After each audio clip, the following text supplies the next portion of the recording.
aku Valin dari angkatan 22. Halo, aku Tasya dari angkatan 23. Nah, aku sendiri kan anaknya sering banget lagi kelas tuh izin gak buat ke kamar mandi. Nah, kebetulan ada temen aku yang emang dia tuh bisa lah ngerasain hal-hal mistis kayak gitu.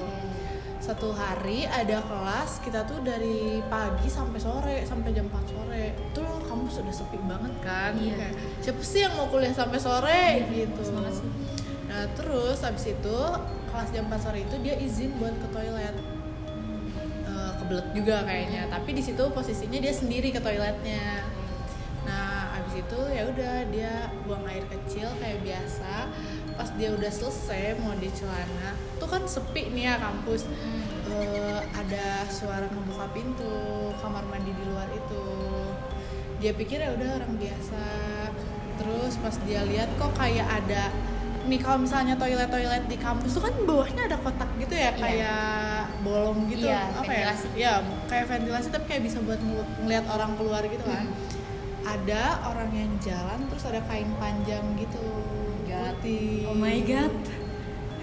Jadi temen aku itu langsung kayak kebingungan gitu loh, dia kayak ini apa, masa ada orang yang kuliah pakai baju kayak gitu ya kan, nggak Iya mungkin gitu. Terus akhirnya dia nunggu dulu tuh kain hilang, dia tuh ngintip dari bawah. Temen aku nih ngintip, dilihat tuh ternyata nggak ada siapa-siapa. Dia beraniin diri buat keluar kamar mandi. Tuh pas dia baru mau giniin pintu ada yang cuci tangan. Dia disitu makin deg-degan karena yang tadi dilihat di kolong nggak ada siapa-siapa. Terus sekarang pas dia udah mau buka pintu kamar mandi tiba-tiba ada suara cuci tangan. Di situ dia diam, nggak bisa ngapa-ngapain, nggak berani keluar dan diem sampai tuh air keran mati. Habis itu baru pas air keran mati dia baru berani ngebuka. Pas dia keluar ternyata nggak ada siapa-siapa.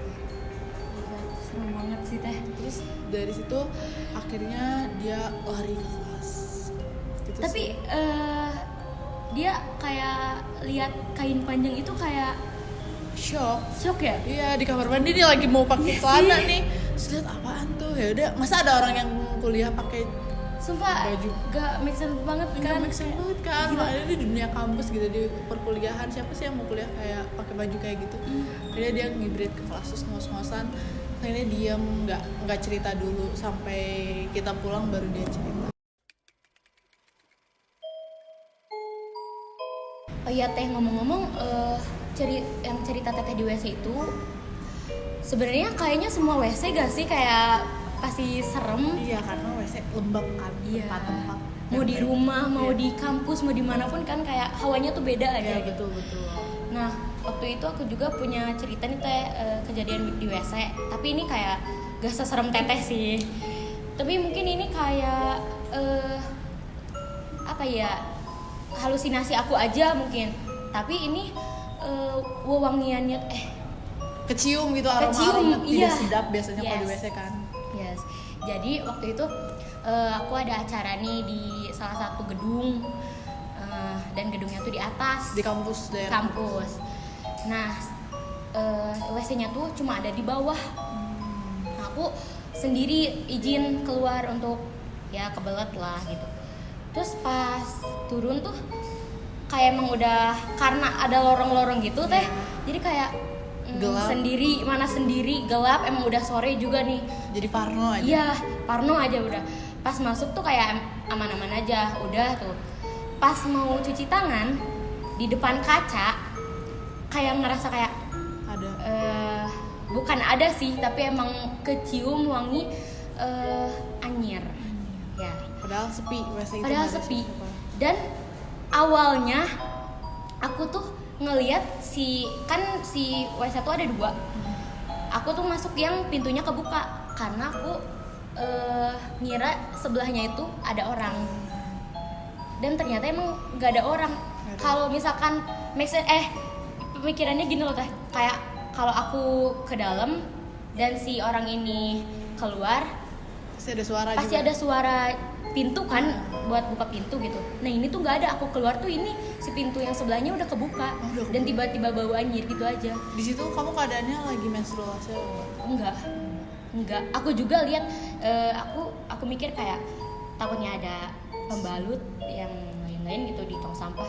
Aku cek nggak ada sih. Itu emang karena ini ya ngaruh banget ya, kalau lembab-lembab gitu biasanya ada yang bau kayak gitu sih. Sumpah itu kayak itu pertama kali sih kayaknya aku Ini pribadi kan, pengalaman pribadi gitu di Ngeremin WC banget. itu. Jadi kedepannya kita lebih hati-hati aja buat ke toilet, harus minta temen juga biar nggak sendiri banget gitu. Jangan lupa baca doa ya. Iya, baca teman-teman. doa juga kayak gitu.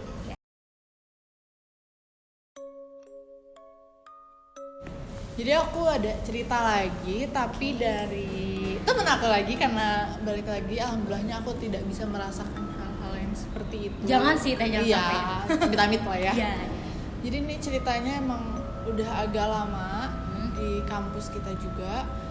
Ini yang ngebuat semua teman-teman aku yang denger cerita itu pun takut sampai sekarang.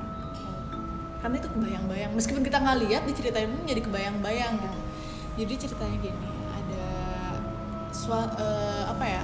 malam-malam ada kelompok yang mau kerja kelompok di perpustakaan, di depan perpustakaan. Itu tuh sekitar jam, belum terlalu malam tapi jam 7, jam 8-an. Nah, di grup itu emang udah janjian loh jam 7 nih di depan perpustakaan kita ngumpul ya. Nah, adalah satu anak yang kita sebut namanya Siti lah ya. Oke. Siti ini datang duluan. Dia duduk di balkon depannya tuh perpus. Yes, tahu. Terus habis itu Siti itu tiba-tiba ada yang datang temennya, namanya Sinta kita sebut ya. Nah, si Sinta ini duduk di depan langsung gak ngomong apa-apa. Tiba-tiba di grup kelompoknya itu si Siti dapet chat notif dari Sinta. Sinta yang asli.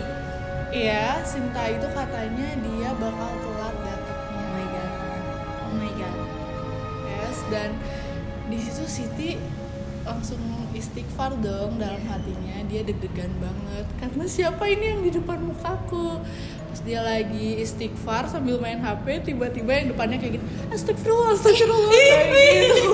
Sumpah ya, merinding banget ya, sumpah merinding banget ya. Sumpah merinding banget. Ya, Aku dan langsung deg-degan. dari situ pingsan, dan akhirnya teman kelompok lainnya datang, Sitinya diambil. Astaga, dia bilang astagfirullah. Ya, sambil gerak kepalanya. Shock ya, masih shock banget. Terus kayak kalau lagi main HP, bayangin dapat notif dari Sinta aslinya. Terus depannya siapa nih gitu. Tiba-tiba pas dia lagi istighfar dalam hati, tiba-tiba ada pas lagi main gitu, astagfirullah. Tapi sih itu sih cerita yang buat aku juga takut kalau ngelewat jalan itu malam-malam sendiri buat partner.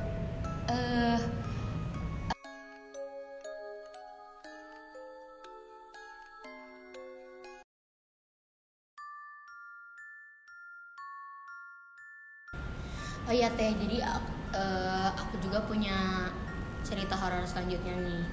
Jadi waktu itu aku beres jadi panitia nih di sebuah acara di kampus.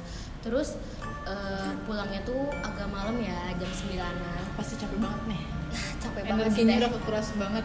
Iya, apalagi siangnya itu ngampus dulu, gila. Jadi dari pagi sampai malam lah gitu. Terus aku tuh pulang lah gitu.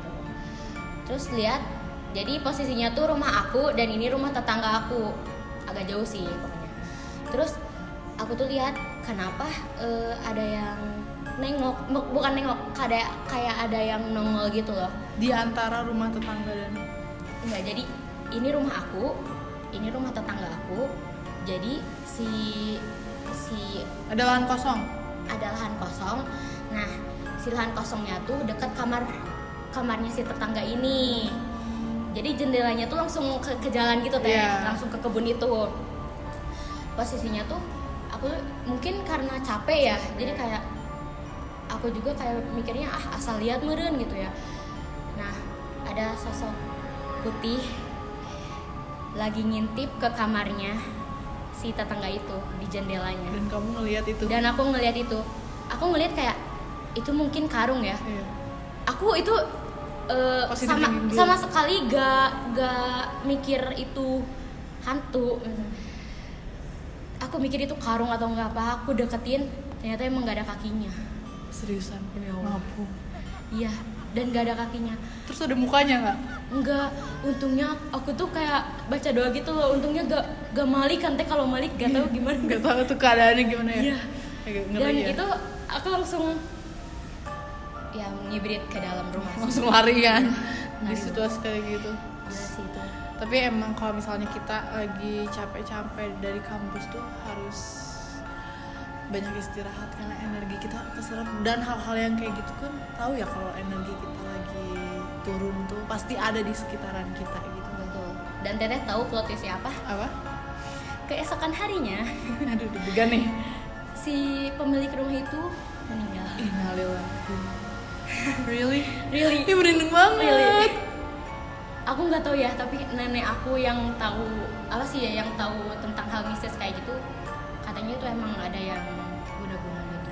Dan itu setan jadi-jadinya. Nggak tahu sih. Santet Oh my gitu. god. Kayak santet. Ya.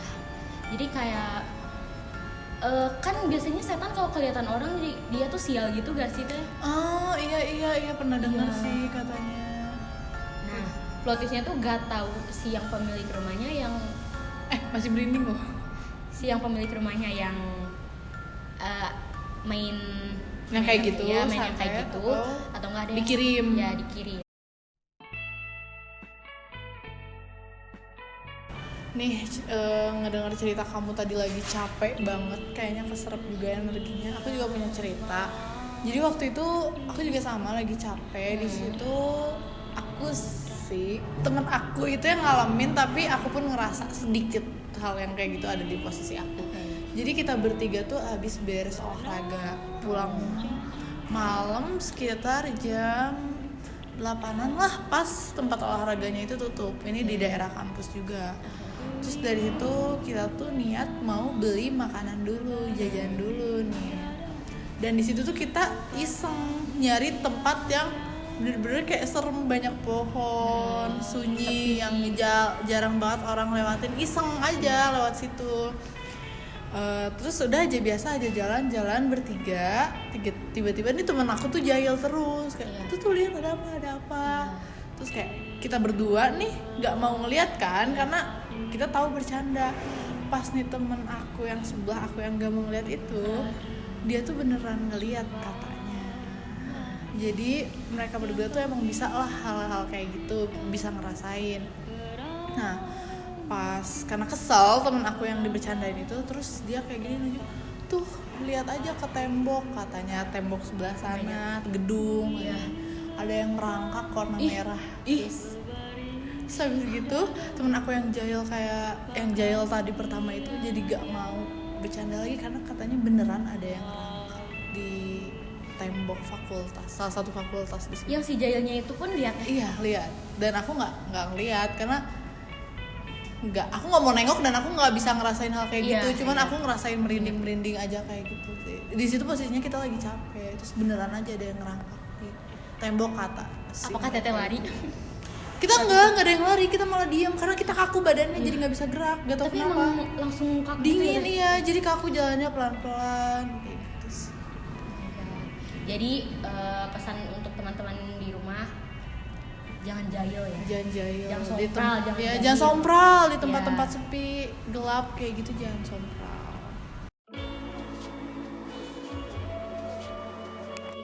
Oke, Mika People, jadi ini cerita terakhir ya dari kita berdua.